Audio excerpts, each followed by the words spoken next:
Varmaan monet meidän ikäluokan ihmisistä muistavat sellaisen säveltäjä kuin Rauno Lehtinen.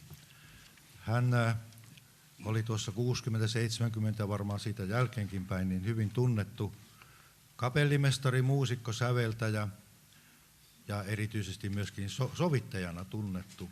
Hänen tunnetuimpia kappaleita varmasti monet muistavat. Toiset meistä, Muistan kesän, On hetki, Muuttuvat laulut ja sitten Suomen yksi niistä parhaista euroviisuista Tom Tom Tom. Ja tietysti kaikki muistavat Letkiksen. Lehtinen oli monessa mukana, hän toimi muusikkona ulkomailla myöskin ja muun muassa Mainos TV:n musiikin johtajana monia vuosia.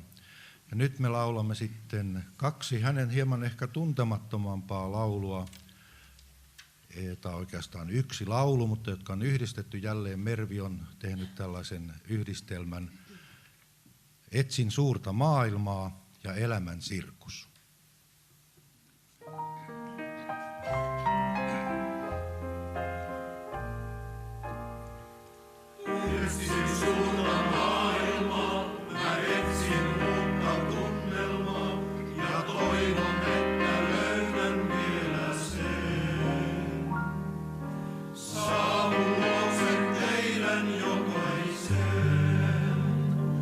Kuin kysyen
Kiitos.